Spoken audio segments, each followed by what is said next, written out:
Hello and welcome to the dogood podcast with myself, Rob Watson, and in this episode I was joined by Dina Neil from Patch the Planet to hear all about how they are helping people to create beautiful spaces that are in harmony with nature.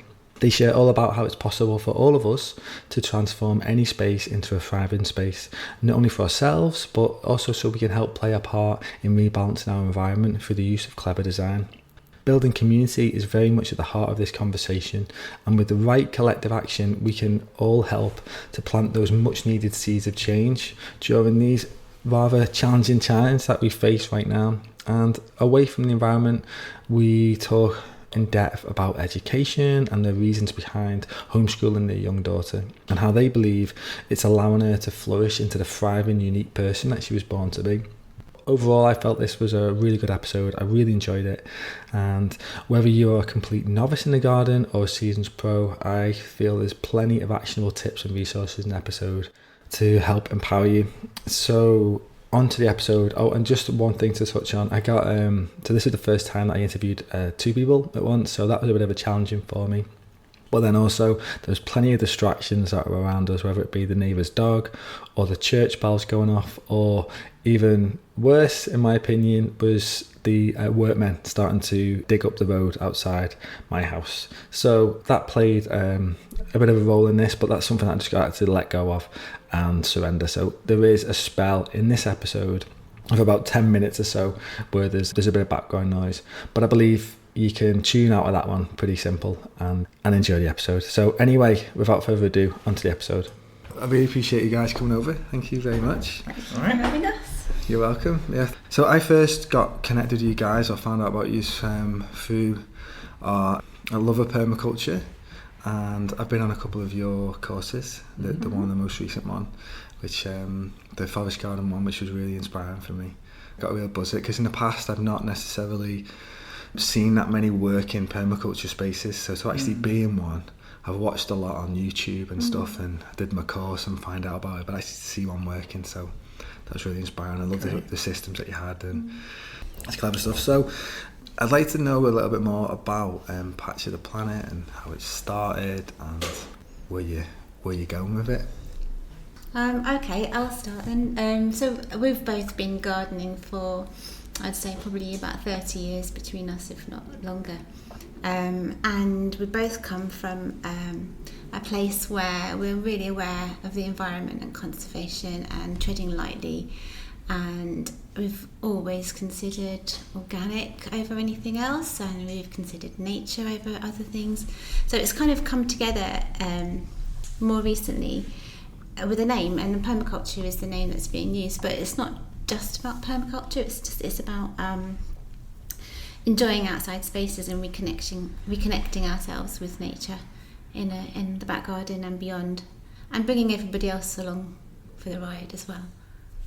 So I suppose we've got a track record of doing our own gardens and growing food and engaging in environmental issues in professionally and outside of work as well. But Patch the Planet is about trying to find a fresh way for people to be able to respond to their own desire to live more ecologically, help address some of the environmental challenges that the world faces. And you can do that in all sorts of ways that you hear plenty on the radio and the television, reducing your impact on the planet by what you buy, by how you use things and so on. But quite often people have this green space of their own in the place that they live. They have their garden, and we see that, each one of those, as a little patch of the planet. And if you see them not only individually, independently, as that little spot that you've got,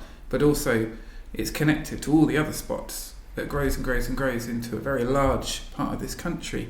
You see the birds coming, you hear about the hedgehogs coming into these spaces and so on. It's a living part of a planet, and the more that you can do to bring that to be a really sustainable, ecologically sound, thriving space that works for you and nature at the same time, the more you can be bringing direct impacts to the planet that you're living on with that little patch that you're responsible for, as well as the other things you might want to bring to your life. So that's what we're trying to do with Patch of the Planet, really, is to help people design and live in green spaces that are exactly what they want for them as people and families, but that can work fantastically for growing food and can work for wildlife and so on as well.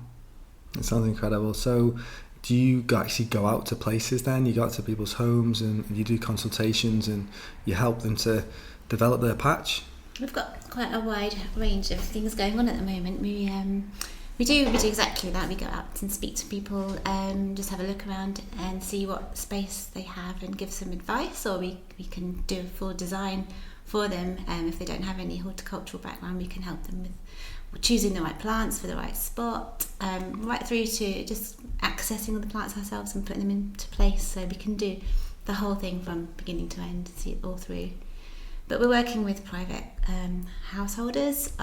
We can do community projects like orchards, and we're working potentially with businesses in Liverpool and Manchester, greening up their spaces as well, because it's the future, and I think more people are coming to realise that this is the right way to go about putting green spaces into place that work really well for people and planet.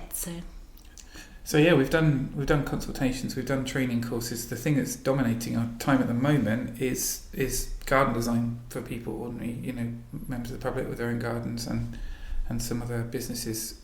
Absolutely 100% what you expect from garden design. Come along, you look at your space, we'll do the consultation, we'll work up designs, and then we put the garden in place for people as well, taking stuff out, putting more stuff in and so on, but trying to do it all guided by some of the principles of permaculture, guided by ecological design and so on. So if there's something we're taking out, we're always thinking about how can we reuse that in the design. If there's something we're putting in, how can we source it locally, how can it be a sustainably produced product and so on. So just trying to, some of what we do might look like an ordinary garden design for people. It doesn't always look like what you might see as a stereotypical permaculture design, but that's one of the things about permaculture. It doesn't always have to look like what it might look like when you Google the word permaculture. It's about applying principles in a way that creates a ecologically sound and produced space that works for people. So we're trying to slightly help the garden designing world as well sort of start to move into a slightly different way of thinking and presenting itself to the world. Yeah, we do spend a lot of time with the clients trying to find out what they like to look at. So the aesthetics is really important. So bringing art into permaculture is a really big thing, because ultimately they want to enjoy being in their garden at the same time, enjoying the space. Yeah, to get in the balance. It's got to look good, and it's got to work well. I think those are the two key things. Yeah. So people who may have not heard about permaculture before, how would you sum it up?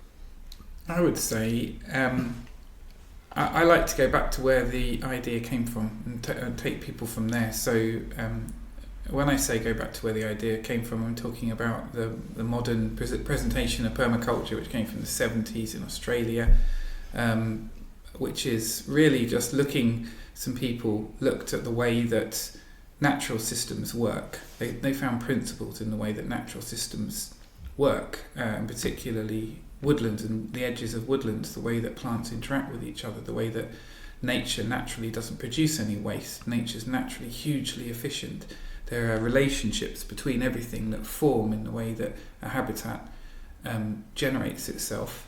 And taking those principles, they looked at, first of all, how could you grow food in ways that try and mimic the way that nature works, because nature's hugely efficient and not, by definition, it's not environmentally damaging.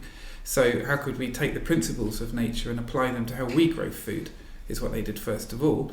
And then over time, over the years, what's happened is that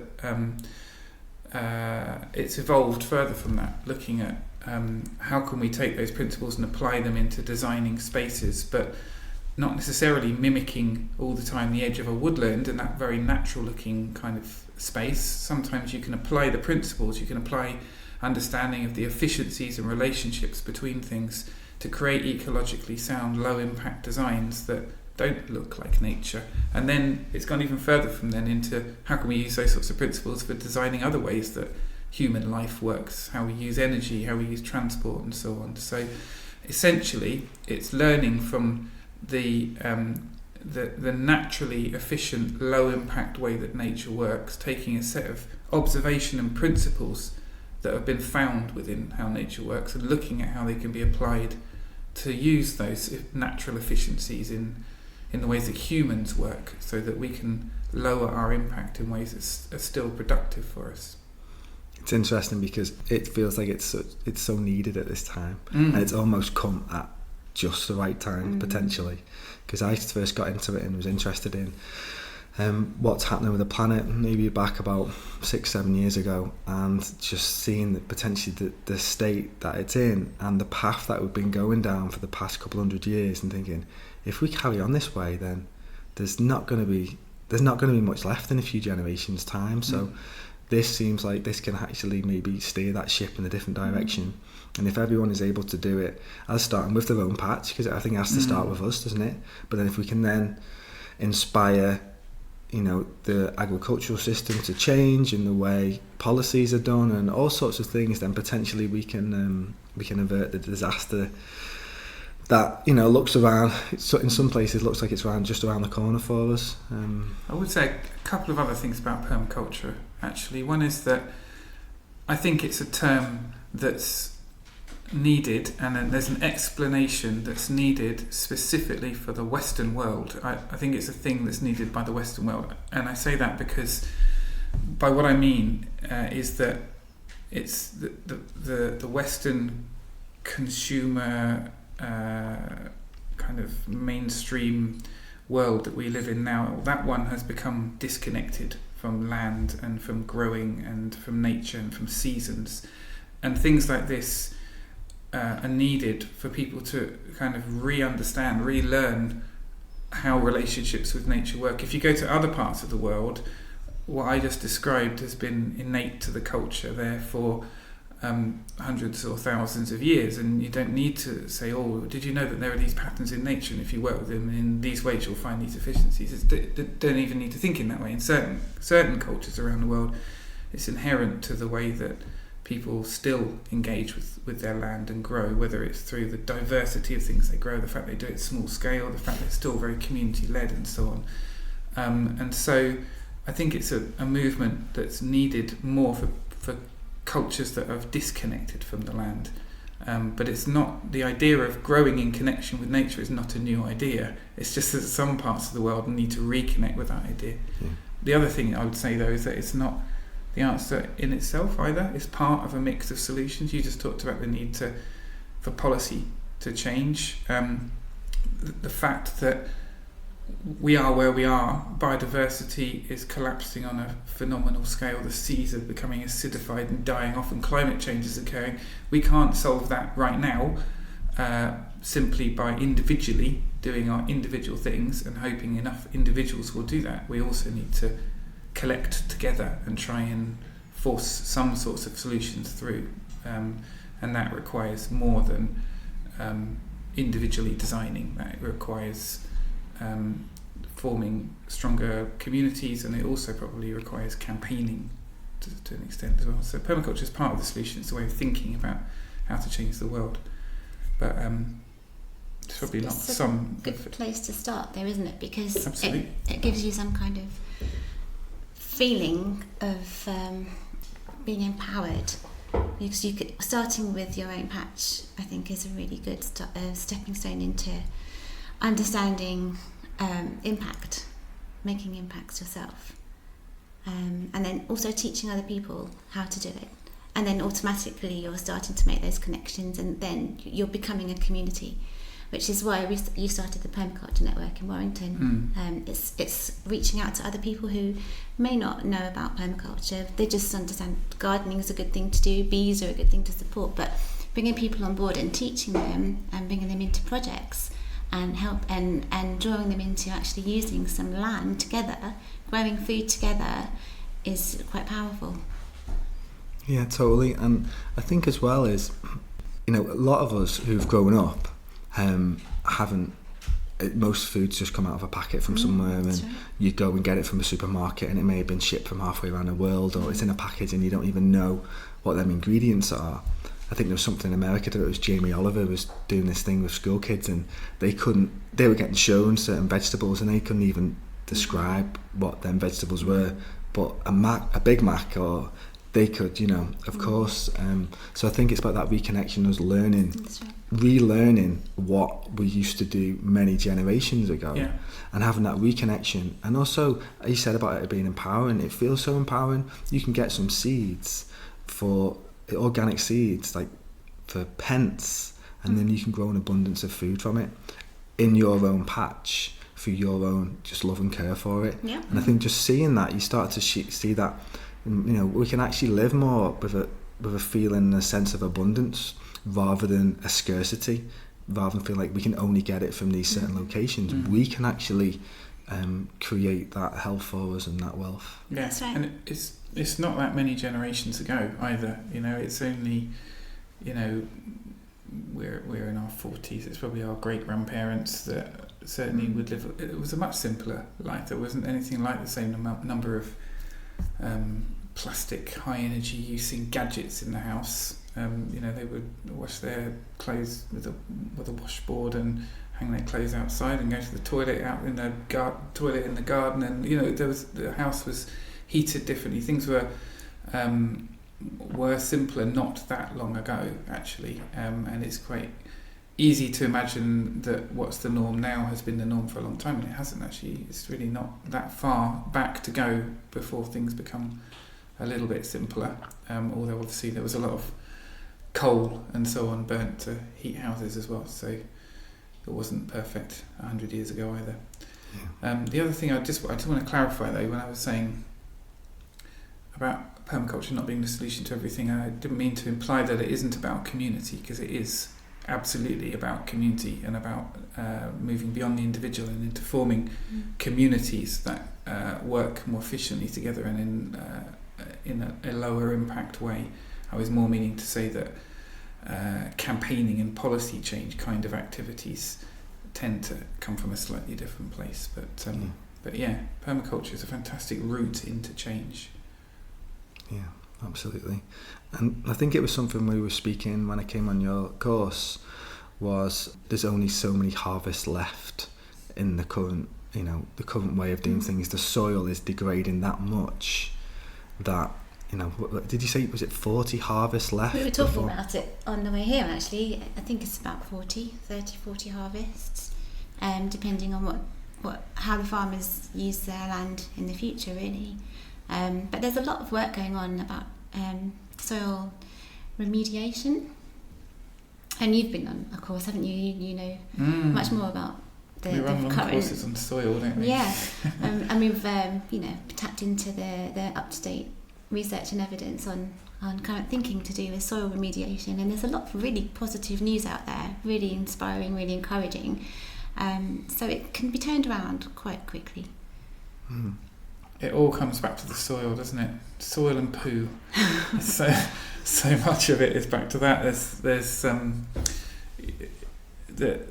the soil. It's a common gardening mistake is to focus just on the plants, and actually it's the soil you need to focus on. Soil is, if cared for really well, can be this phenomenal universe of life that's all interacting, and if you can work with that, it can help keep your plants healthy, and it can help them give you great yields and abundance. And the mistake we've made over the last few decades is destroying the soil, chucking chemicals into it and focusing just on the yield of the plants whilst killing the soil. What we now need to do is, what people have done for hundreds and thousands of years elsewhere, which is care for the soil, bring the soil back to health, and then we can start still getting the abundance and yield that we need, but we can get it without having to blast everything with chemicals. It's always worth remembering that this idea that we need to blast everything with chemicals because we'll get a higher yield is a nonsense, because we produce far more food in the world than we need. The huge amounts of food goes to waste. At the same time, as huge numbers of people go hungry, that's because the food system has failed. It's not because we don't produce enough food. So the idea that we need to blast things with chemicals for yield is a nonsense. And that's before you even get into the question of whether we should be eating as much meat as we do. Yeah. And then you've got the idea of no dig, which is a Charles Dowden. I've seen his he does. It's great because he shows, look, I've done this patch with dig the soil up here, and this we've not, and you can see the yield. You know, it's like a 50-60% increase. Because I think it's natural. People think, you need to just turn over the soil and dig up. It's something that when you go out and we go out walking, you see farmers' fields. I feel a bit sad when I look at the field and just see these big brown, just landscapes all turned up, and think, it looks so sad. Where's all the diversity? Where's all the mixture of things in there? And it can be so different. And that's the thing what I've always liked about the idea of permaculture and some of the things that are happening now. The solutions can be very simple. We don't have to reinvent things. It's like it's already there. We just need to do it in a different direction. We need to just get back to things and, by all means, use the technologies that are available to us now, but use them in the right way. So you've been into growing food for how long would you say? 30 years? Between us, I'd say. I've been doing it for 20 years. So we've had allotments and gardens. And And has it just been a matter of you kind of just learn as you go, just learn from people who are next year on the patches and stuff, and from reading books or watching videos, or was there... Yeah, all of that, definitely. All that, we've been on a few different courses over the years, haven't we? Specialist things. Lots of trial and error as well, because that's the fun bit. Just, you have some seeds, sometimes the dates don't always correlate with the time of year that you want to sow them. Sometimes you just need to try it out, and sometimes you get pleasant surprises. I quite like propagating and, making babies from my spider plants. I like doing that, and then I like... grafting is really fun as well, isn't it? We've got some crazy grafts going on in our garden, where we've taken different varieties of apple and put them onto one trunk. So we're going to have blossom different times of the year and different flavoured apples. Hopefully, yeah. But, that sounds fun. Being garden designers, people expect our garden to look like some kind of phenomenally beautiful, well-designed wonderland. Actually, it's kind of an experimental playground for us. It's certainly designed with permaculture principles, but it's got all sorts of bonkers things going on, trying out this, trying out that.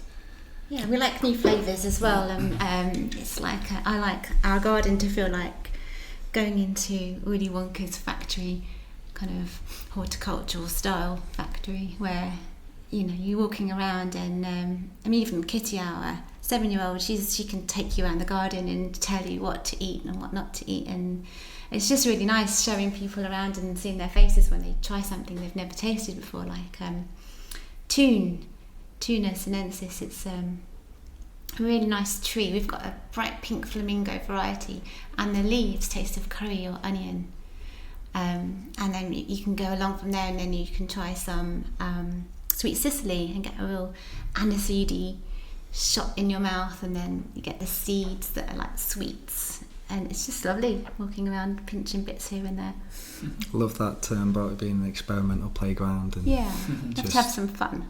I think so, and I think that's something in a way as we've grown up we kind of lose that play element to us, and getting back to nature and just having fun rather than things like everyone has to have a goal and an output and stuff like that. So and it must, you just mentioned then about your daughter, it must be amazing for her to grow up in that kind of environment, to just be, in that space and learning, and I think you've got chickens and stuff, and just having that connection with the land. I've got a friend as well who's a gardener, he grows all his own food and stuff, and his daughter is probably a few years older than yours, and she's been through that whole process with him, so she's getting such a education and all of that just by a byproduct of just being with you guys. So I think more families that are like that, then the generations that are going to go up, they're the ones that are really going to help change some things big time. I think making it normal for them as well. I think she doesn't know, she's having an amazing childhood, and we've got 4 children in the family, and they're just growing up with this being normal for them. But I think we'll know if it's worked when we see what they do with their own patches. But being normal is the right thing. Being in touch with nature, seeing food growing in your back garden, going down to get the eggs from the hens. It's not novelty, it's just what you do to get food on your plate. I was just going to say the other thing we want Kitty, our daughter, to grow up with, and the others, is with not just that engagement with the garden and the food growing and the hens and so on there, but also the environment that's all around us, nature that's all around us. So also understanding, learning about what trees and plants grow in the place that we live, and learning a bit about the fungus and the birds and everything else that's around her habitat. It becoming more normal, and so that there are fewer and fewer children that grow up knowing varieties of trees and what shrubs are growing in their own environment and what birds are coming to the garden, and these should be normal knowledge. And I would rather children could tell you what birds are coming to the garden before they could tell you what Pokemon characters are which ones. But it's the other way around at the moment, and we just want to kind of help our ones grow up with a little bit more of a balance, I suppose, understanding a little bit more of the natural world around them as well as the manufactured one. Yeah. It seems like it's definitely needed, and it's happening at this time. Where would you think people should go in terms of if they wanted to be developing their own patch, and say at the moment all they've got is maybe they've just got concrete or they've got a bit of lawn and they want to get into this and they want to start just growing some of their own food? Any tips or hints that you'd offer them just to get started? Give us a ring. Get in touch, we'll come and help you. There's a wealth of knowledge on the internet, and that's one good thing about the internet. You can pretty much find out anything. Go along to other people's gardens, see what they're growing, go down and have a look around the allotments. But pretty much any space can grow something. Even some car parks have been turned over into food growing areas with skips, or with big grow bags everywhere. You just build up. If you have concrete, you can just put raised beds on. So there shouldn't be too much stopping people if they really want to grow something. That windowsills, hanging baskets, vertical spaces, there's potential everywhere for growing food. Yeah, if people just want to start with growing food, then if they're right at the beginning, then buy yourself a simple book on how to grow food. There are some great people, like really well-known people like Monty Don and Bob Flowerdew, for example, both of whom are organic and have been organic gardeners for a long time, who give really good kind of basic how to grow stuff kind of guides and books and so on, but who, you won't see them slipping in any suggestions about using peat-based composts or chemicals to control your pests, so you can kind of be guided through the simple steps without having to take those compromises. And then I think there is some really good stuff online, particularly around some of the more ecological design things. Patrick Whitefield, who's no longer with us, was a great permaculture trainer who was very based on the principles of growing permaculture in terms of the land and produce and yield and so on. And he's got some great videos and some great books actually worth reading. I would say don't rush into doing a permaculture design certificate if you want to know how to grow food, because permaculture design certificates don't actually teach you how to grow food. They teach about the principles of permaculture, the natural systems and patterns that are out there and how they can be used in design. But you can go on a course, you can come away and still don't know how to grow an onion. So if you want to know how to grow food, do go for the basics of how does soil work, how do you grow a shrub, how do you grow a tree, how do you grow annual veg, perennial veg, and so on. There's some great simple guides out there. And then if you want to delve into the world of permaculture design, then there are some good books. As I say, Patrick Whitefield's done a good one. There's a guy called Aranya who's done a really good simple introduction to permaculture. Permaculture magazine is very enlightening, full of all sorts of interesting projects going on, quite inspiring stuff. And a permaculture design certificate is a route to really kind of delving yourself a bit more deeply into the ideas.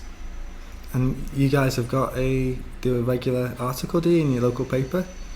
We do. We have a regular monthly column in the Warrington Guardian, and we try to kind of tap into what's going on at that time of year and give some top tips, some advice, something we might have learned ourselves that we want to share, or projects that we might be working on, and hopefully with the community as well we might be able to launch something in the future.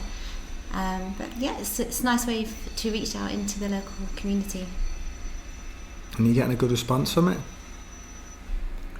It's not a two-way conversation, really. It's more just having a presence in the community, and but people have said they know we're around, so that's good. People know we're in Warrington and we're busy, we're doing good stuff.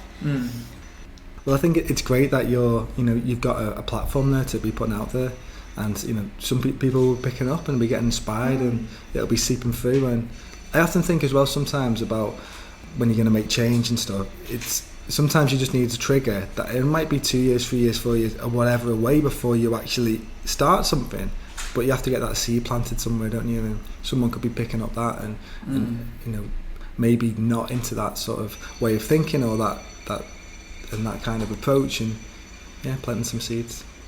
So away from sort of Patch of the Planet, and I'm interested to find out a bit more about you guys, as you got some like interesting projects and paths and what you're doing and stuff. And I know with you, Neil, you're the CEO of the Orchard Project. Yeah, I am at the moment. Yeah. I'm there for a few more months. I've been there for a few years. I'm actually leaving to be able to start moving towards some of the things we want to do with our lives, Patch of the Planet being one of them, and dreams of more engagement with the land and so on in our personal lives. But at the moment, I co-run the Orchard Project, which is a national charity. It's the only national charity in the country that's focused solely on community orchards. So we create and restore urban community orchards. So that's all about the same stuff we've been talking about. It's reconnecting communities with growing food, and it's embedding food growing right into the heart of urban spaces where it's been lost. 100 years ago there were vastly more orchards than there were in this country, and many more people lived in rural areas and had an engagement and a relationship with land. And over that 100 years up to where we are now, the opposite has happened. The orchards have disappeared, and at the same time people have been completely disconnected from their land and now living in an urban space. People's relationship with food comes with their supermarket, and quite often they're not that connected with their neighbours and their nearby community either. So what the Orchard Project tries to do is it tries to address that, really. We embed food growing into the heart of urban spaces, but a type of food growing that's long lasting. It's perennial, it's trees. You put an apple tree in the ground, it can be there 100 years later if it stays healthy and if it's cared for. So you plant a legacy for that community. The community can engage within it with traditional events that have been going on for many hundreds of years. Annual wassailing in January and apple days, which were just invented a few decades ago, which are excuses for people to come together. But an orchard doesn't require you to be there every couple of days weeding and watering and so on. It's a slower, gentler type of habitat, and a tree will sit and slowly grow, and it will need caring for at certain points in the year. And then you'll get an abundance of fruit, and then you can do wonderful things with that fruit, eating it, turning it into cider or whatever it is you want to do.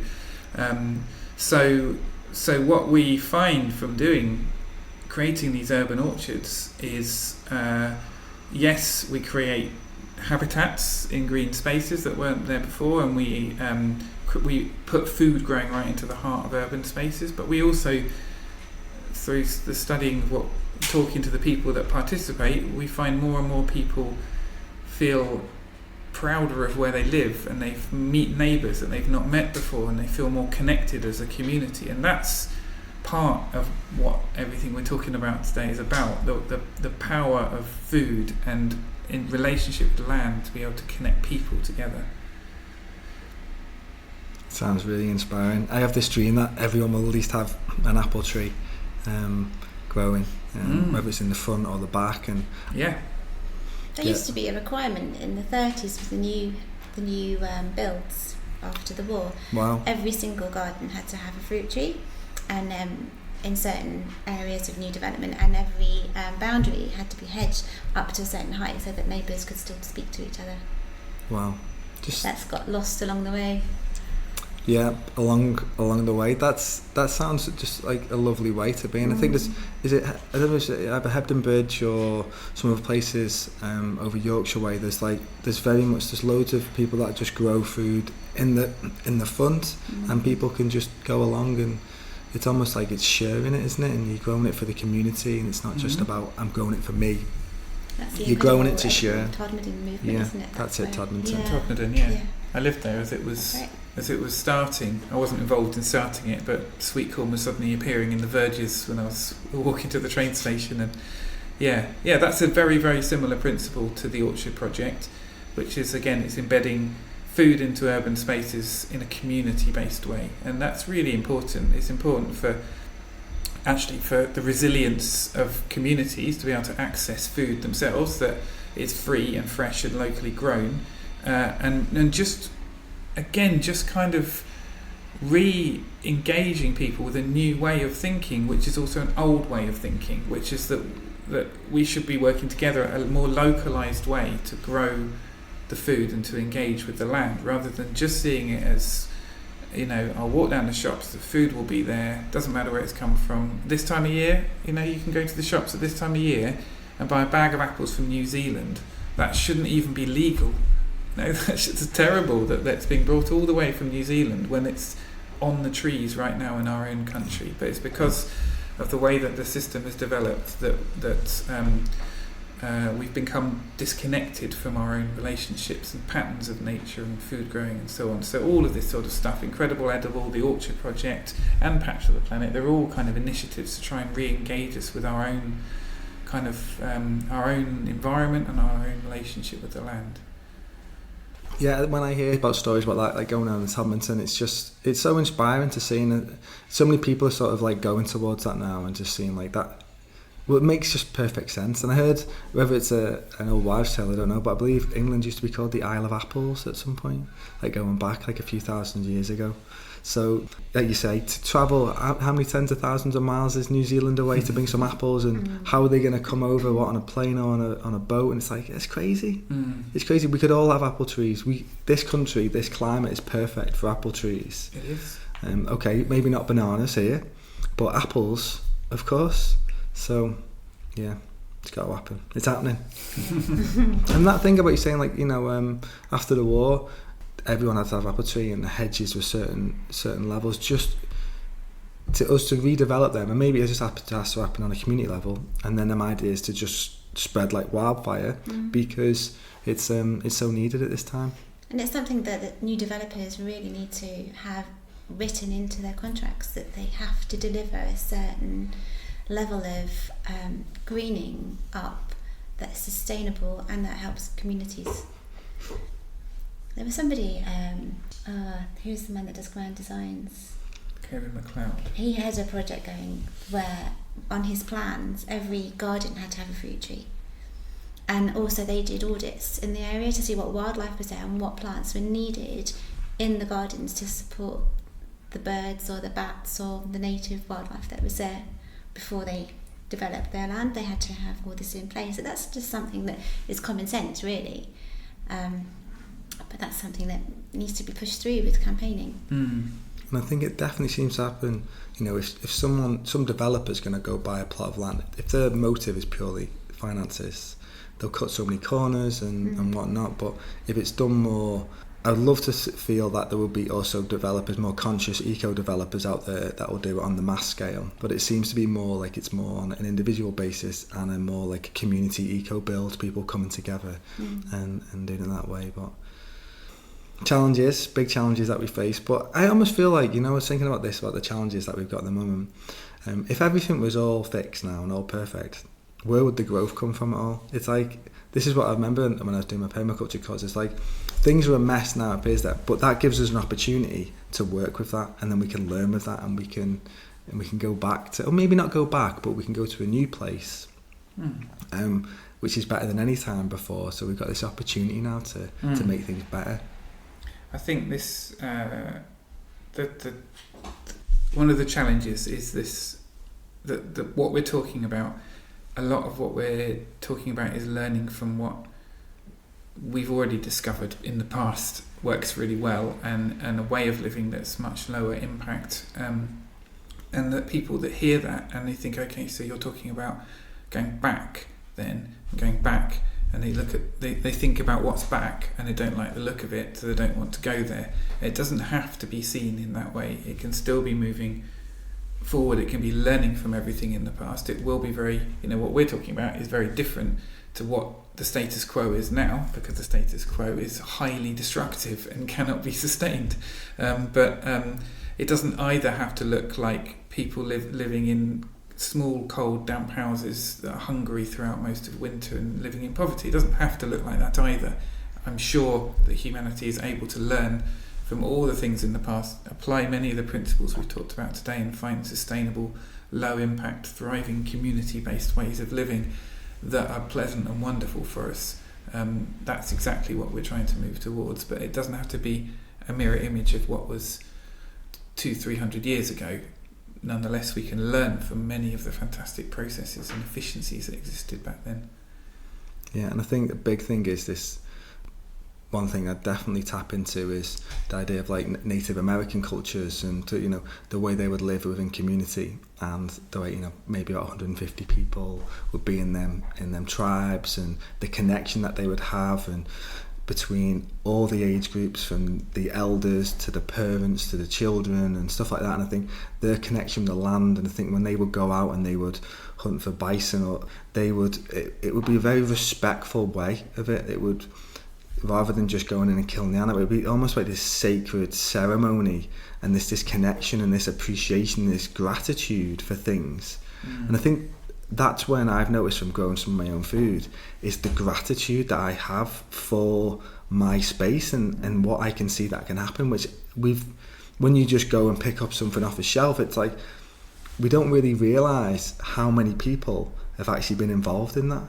So we should be grateful for it all. So if we are going to the supermarket, like I'd like to go to, there's a place at Chilton, Unicorn, you go get stuff, it's like so many people have been involved in, when we make a plate of food, even if we've grown it, there's so many things that are involved in that.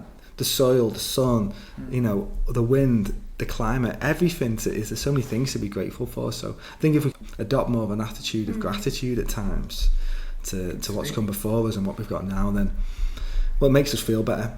And you're less likely to waste your food if you've spent ages nurturing it from seed to plant and then cooking it, and you are more likely to enjoy eating it.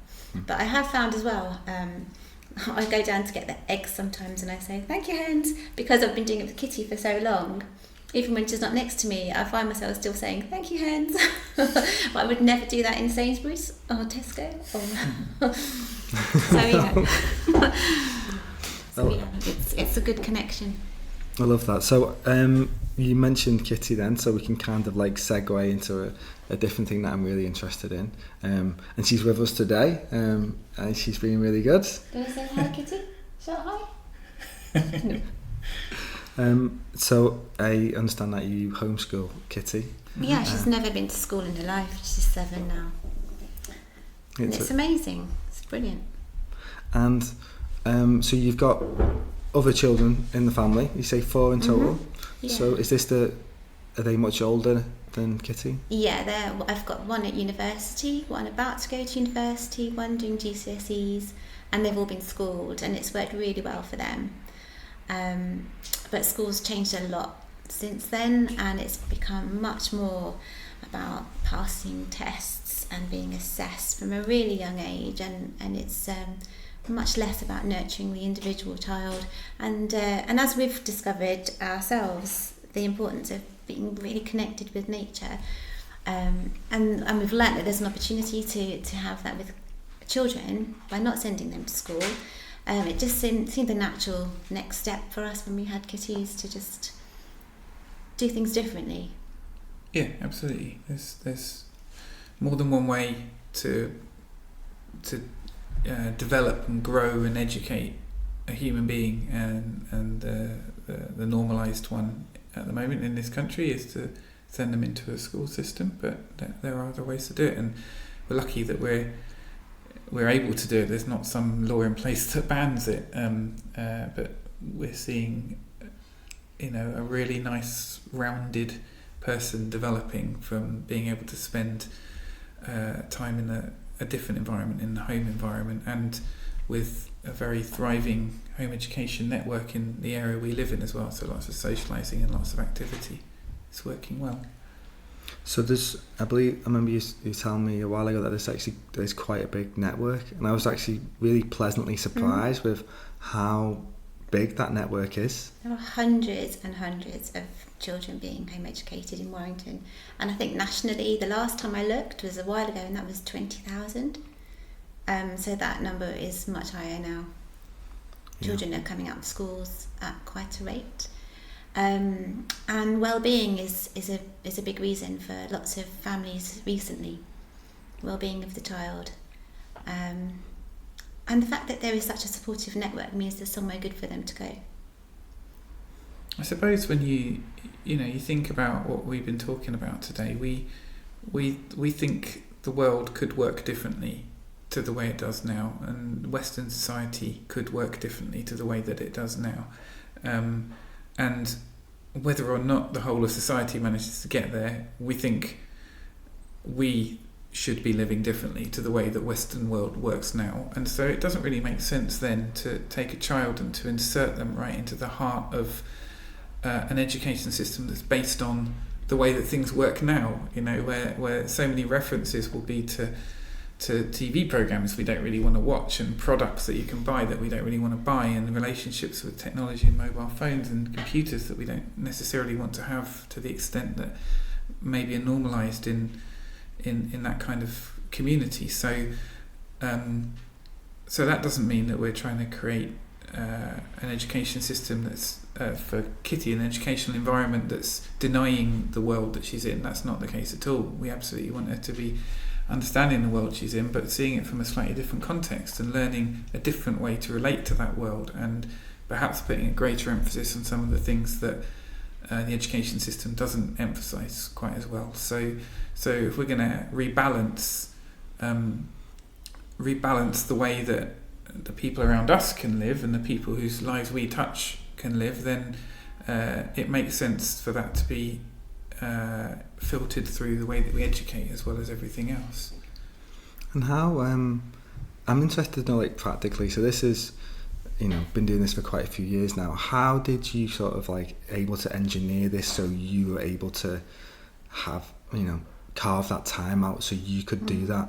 The biggest barrier, I think, for most people is being able to afford to be at home. If you have to go to work, you can't be at home to educate. So that's the biggest problem, really.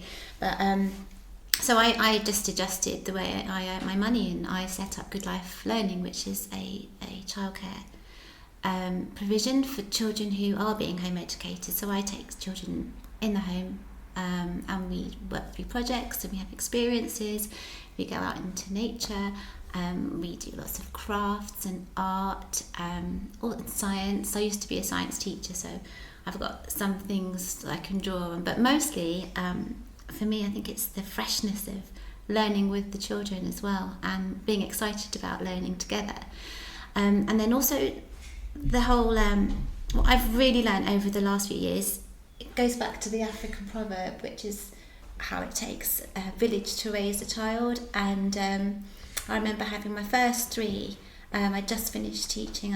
I left to have my family, and I felt really isolated as an ex-professional woman without family because they're all in London. And I struggled, actually.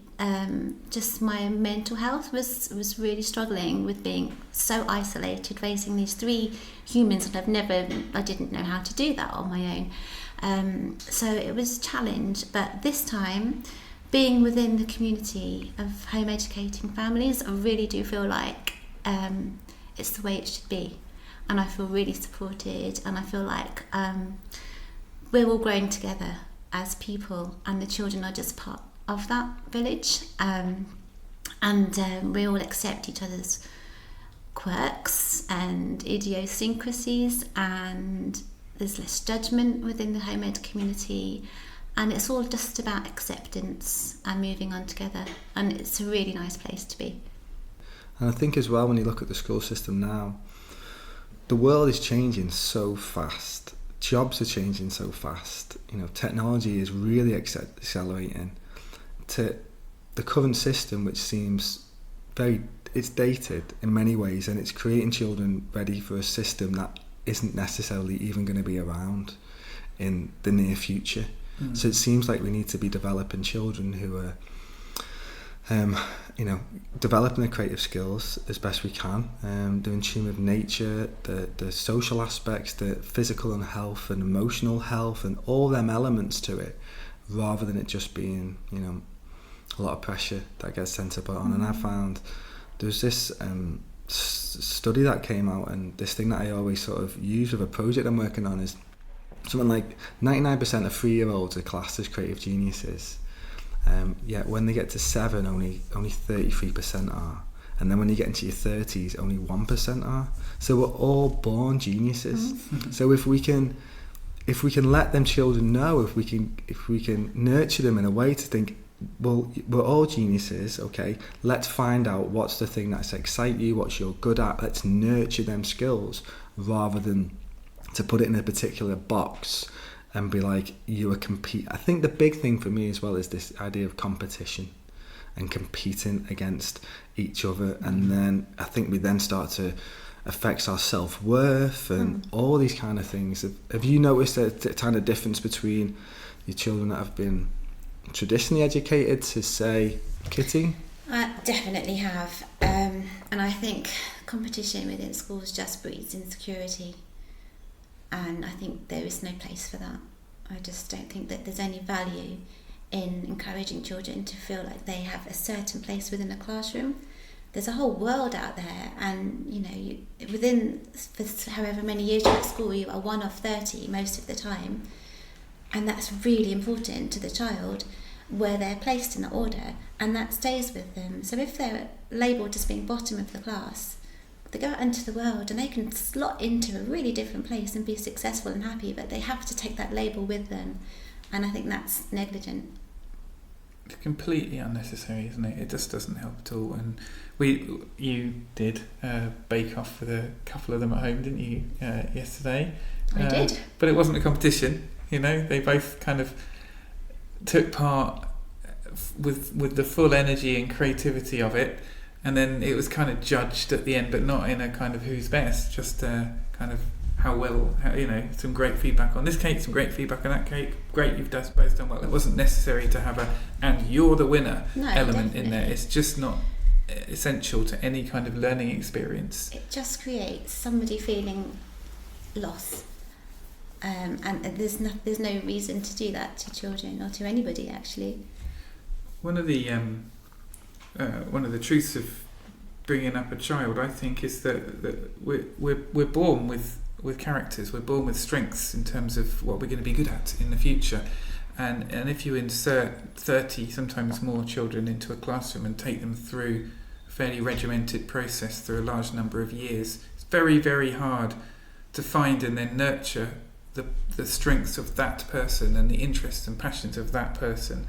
And so all of these children in the main school system have to be taken through a generic approach and then tested against that, because it's efficient and it's the only way pretty much that it can be done economically with the resource that's available. But it's not the best way to create a thriving human being who can play to their innate strengths that they were born with. Whereas taking one or two of your children and nurturing them individually and finding their strengths, encouraging them to find them, and then helping those become, where they can place many of their energies, and doing that in a community of other people doing it, that makes much more sense. And it's a natural thing. It's the natural thing is to bring up your own children, not to give them to somebody else to bring up. So it isn't as abnormal as it sometimes seems in society. Like much of what we're talking about today is not abnormal. It's completely normal. It's just the way that we live at the moment in this society. It's been positioned as abnormal.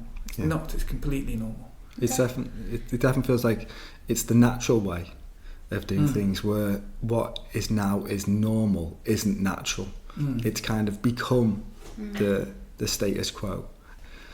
I'm really fascinated by it. I'm really, truly fascinated by it. And we don't have children yet, but it's something that I would definitely want to consider. And I think what's interesting as well is that you've been able to carve out time so you're able to do it, but it appears that because you have set something up so you can bring other children in, that means the mums and dads who can't necessarily leave their careers behind, they've still got a route towards adopting this idea, this homeschooling, rather than sending them off to some expensive schools or to like a Montessori school or something like that. And also, people are always talking about cooperatives within the Home Ed network, so it doesn't have to be an exchange of money. You can exchange your skills. So I for example, I can do science. I can't play the guitar, but Neil play the guitar. Other people in the network can offer different things, so that they're in the future things can be done really differently that doesn't require money exchanged, which means more people can become involved in the network. It is a bit of a myth. I used to believe many years ago, before I had children, that I had heard of home education and I assumed it was something that rich people could do. And I can assure you we're not rich. We're such a long way from rich. And most of the people in the home education network are living completely normal lives. They aren't all hugely rich. They haven't all got some kind of stereotypical rich man that goes to work and woman stays at home and educates. That's not what's going on. It's actually completely normal people who have decided that this will become the priority rather than something else in their life, and have found the way to make the sacrifices necessary to enable that to be the priority. I think it's definitely, whenever you set the intention for something, you can always find a way. Exactly. It might be that you have to unpick it and unlearn stuff and change things, but you can always find a way. And it does seem like the total natural way to be, particularly because the world's changing so much and so fast, that to bring up children, well-rounded children who are comfortable and confident and have got all these skills that they're learning, then they're going to be in a far stronger position.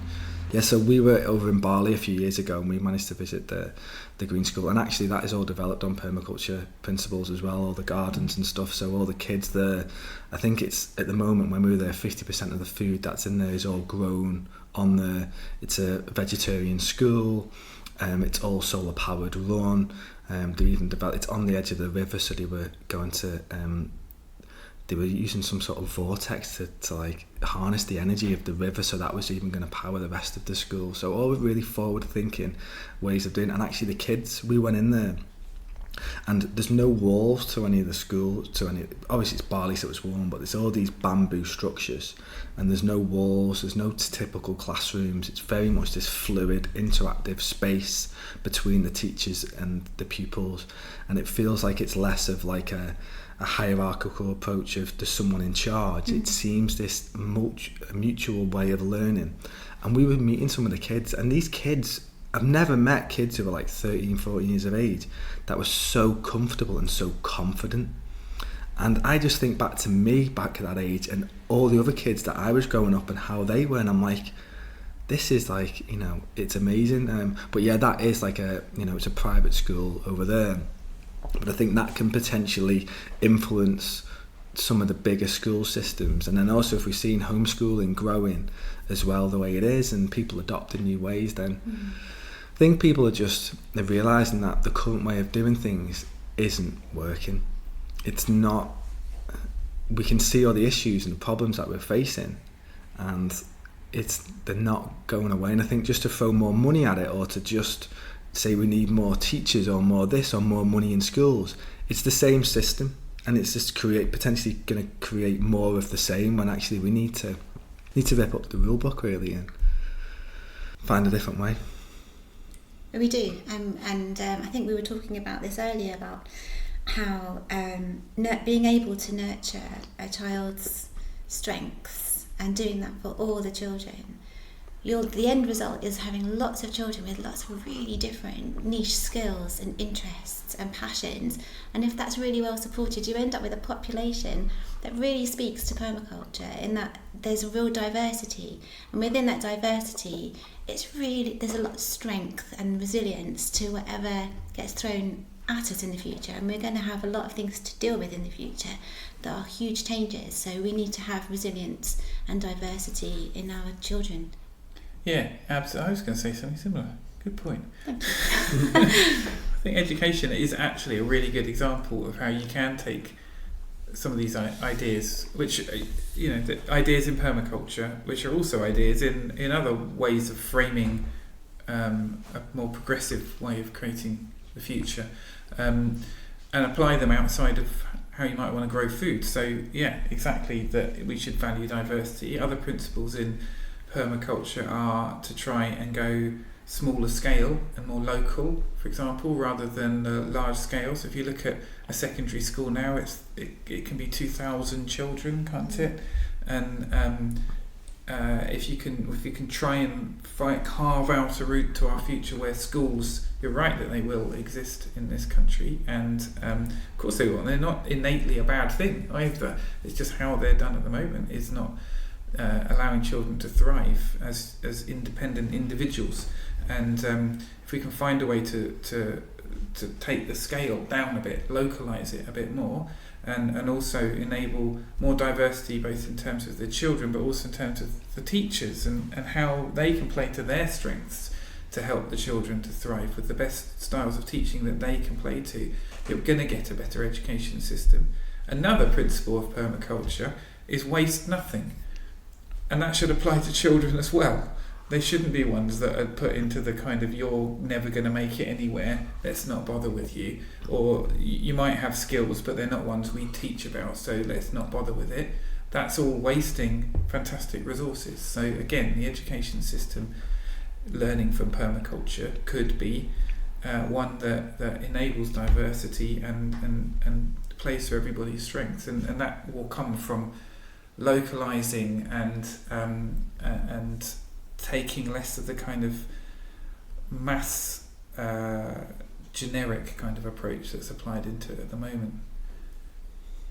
Yeah. So our answer, our approach is home education, and we love it, and it feels like it fits really neatly into everything else, doesn't it? But it doesn't have to be everybody's, and there are other solutions out there, I think. So what does a typical kind of week look like for Kitty in terms of learning? We have a loose structure.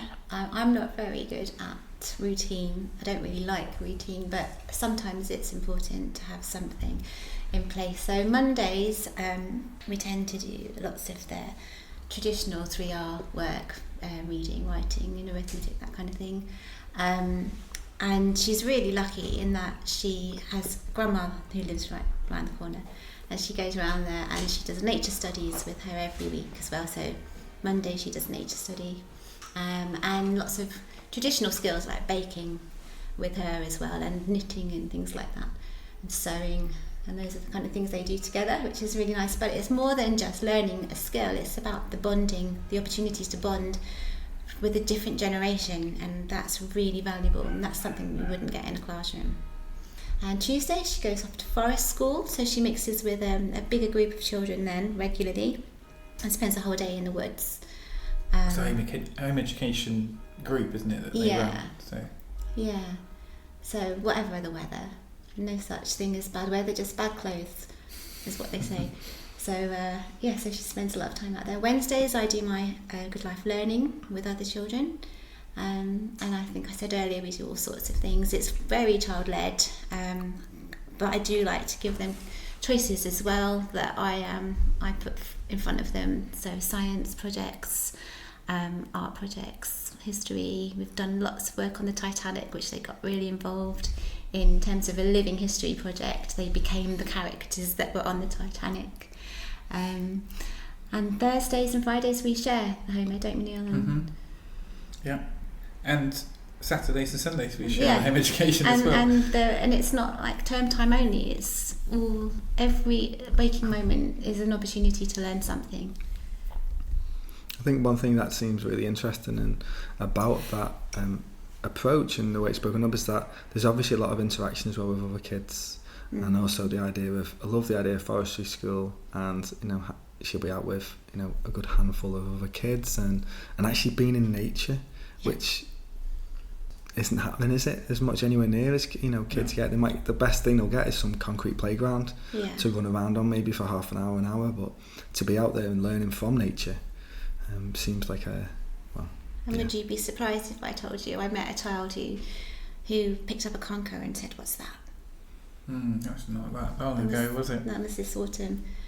It's really sad. Wow.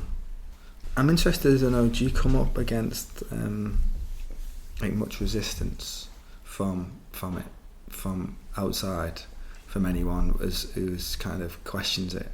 Initially, I think people were, because they didn't understand what home education was. I think initially people were a bit defensive, because if they've chosen to send their child to school and you're doing something different, they feel they have to defend their choice, and that's a natural reaction, I think. But over the years, because they've seen the kind of things we do, I think they've appreciated that it's a really good alternative, and members of my family have opted to home educate since then. So we just get on with what we do, and if people like it and choose to do it as well, we just see that as good progress. It's influence. That's a good thing. I think it's like anything, isn't it? If you're going to do something different, something alternative, it's like you don't need to shout from the rooftops, you just do it. Just do it. And if other people ask questions or are inspired by it, then that's the time to start sharing it, and people will get interested in it. I think it's really brave of you to do it, and I think it's either brave or it just feels like it's just the right thing to do for you. It seems like it makes perfect sense, and you couldn't it would go against your principles to go a different way and adopt the current system. It's all an experiment, but then so is sending a child to school and not knowing what is happening to that child between 9 o'clock and 3 o'clock. It seems like a bigger risk in an experiment than otherwise. If people were interested in doing some homeschooling themselves, or finding ways of them finding a place where their kids could go and be homeschooled by someone like yourself or someone, where do people look for this? What is the route towards it? Facebook's been the way forward really for people joining a network. It seems to have been the platform that has allowed people to see that there is support out there, and that's generally the place where events are listed. Lots of different activities are shared on Facebook, and advice and support as well. So it's a really nice platform. There aren't many places other than that you can go to find out about how to home educate your child, apart from Education Otherwise website, and Home Education UK has a website, but if you're local, I would go to Home Education on Facebook, and there's likely to be a group for your local area. But in terms of childcare, you can't go to the council and find a home education childminder necessarily through that route. So home education networks. There's still a lot of flexibility there in a way that people find surprising, and I think it's encouraging, but it's up to you how you educate your child. So I think those steps make sense. The other step to do is to do a little bit of digging around and researching and finding out a bit more about home education, because there's a lot of different ways you can do it. There isn't one way you have to do it. You don't even have to slot yourself and decide you're going to choose from these various approaches which one you're going to do. You chop and change various different types of approaches you might want to use. Some people have very, very structured approaches to educating their child. Some people have extremely unstructured approaches and just kind of allow it to organically happen over time, and there's a whole world in between. Any of those worlds, there are Facebook groups and websites and resources available on how to do it, and books on how to do it in some cases as well. So a little bit of just kind of working out how it feels to you and what you might want to do would make some sense, and then see if you can find a network or group nearby that it has people doing it, in which case you can talk to them. Would be sensible steps. And if you haven't got a child yet, or you've got a child but they're not yet in the education system, then the steps officially are very simple. You just don't do anything. You just get on with it. You don't have to tell anybody. You don't have to register as a home educator or anything. You just don't send them to school. And if you want to do it and they're in school, then you deregister them, which is a simple process that the information will be around on their local authority websites and the ones that Dina's mentioned, but you can take them out of school and just get on with it. It's really fairly simple to start the process. Actually, it's not that difficult to do it either, is it? It's not as complicated as people might feel. As long as you're dedicated and you're passionate, you've got the energy and you're inspired by the idea of educating and learning with your child, then it's great. It's really good fun.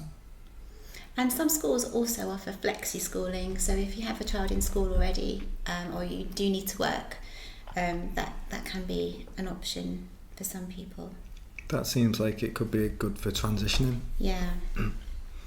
Because it may be if the kid's 7 or 8 years of age and they've been in that for so long, and the parents are looking to go down a different route, for them to suddenly just pull them out and do something, that does sound I could imagine that'd be quite appealing if they're already in the system.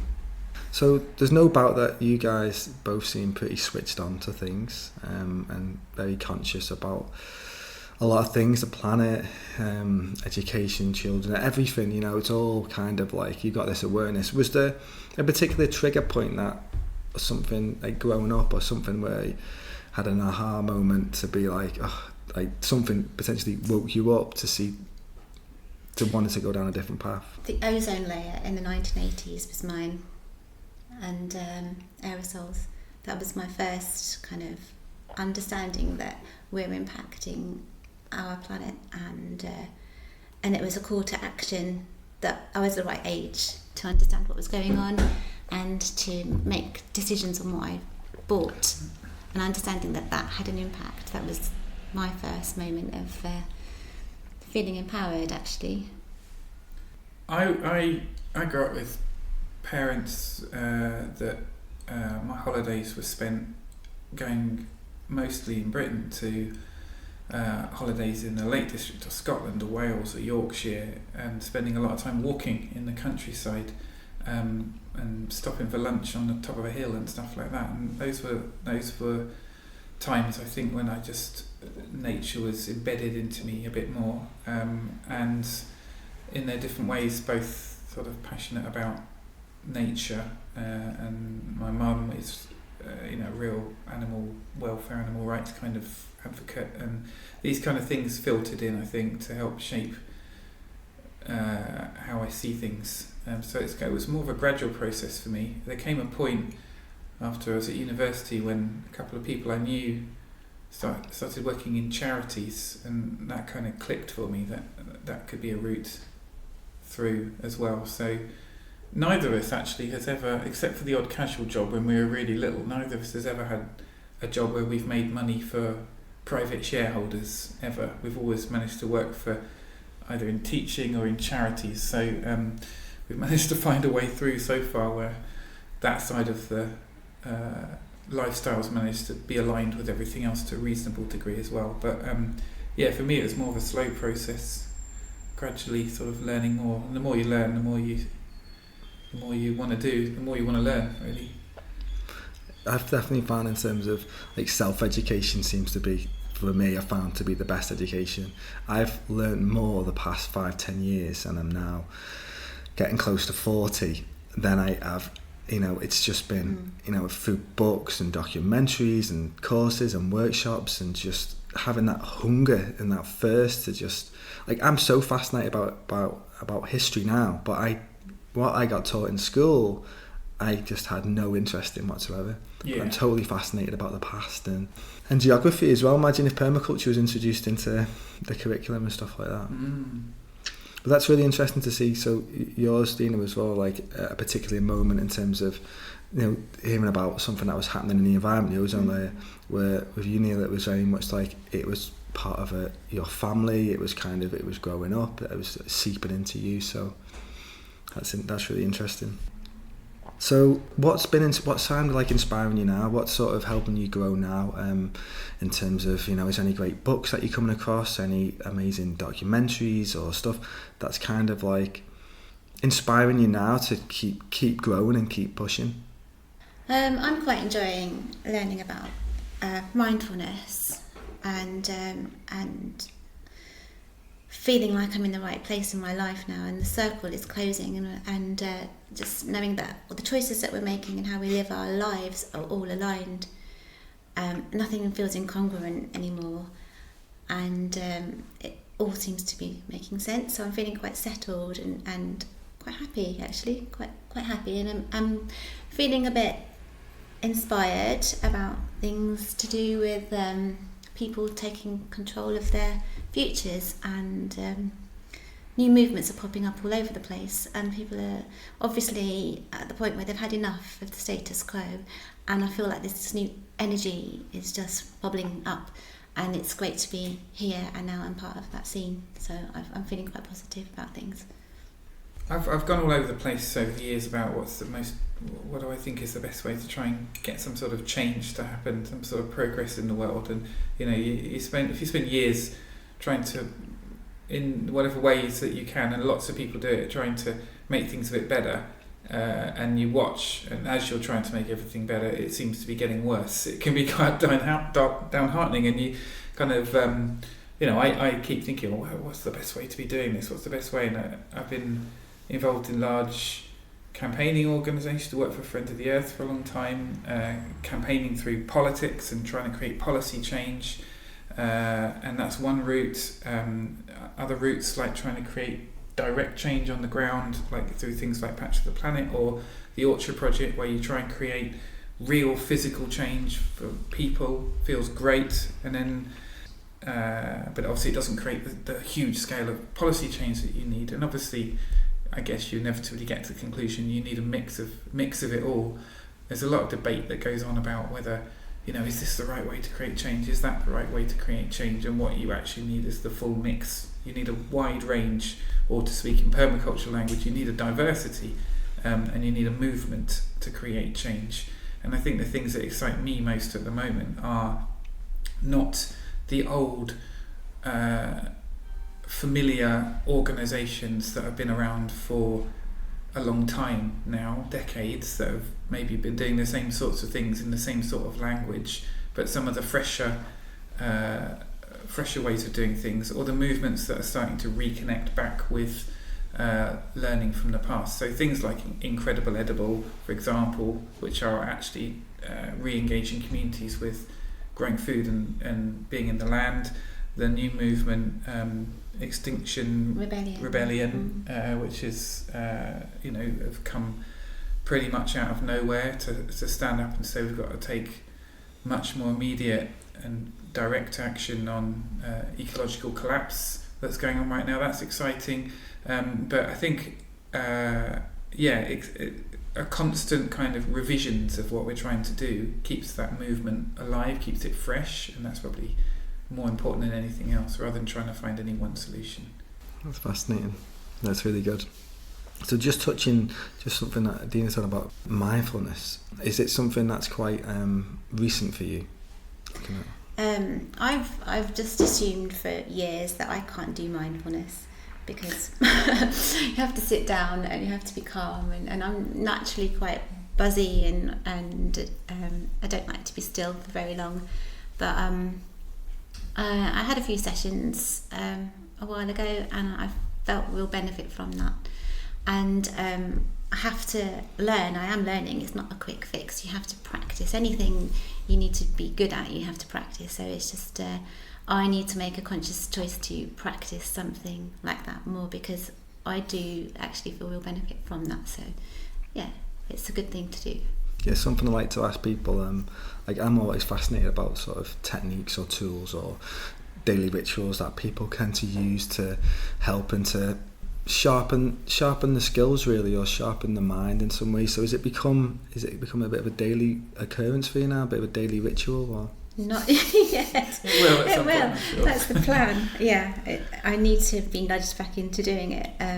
It does need to be. We know someone who runs Wild Awake Mindfulness in Manchester, which is about trying to connect mindfulness with nature.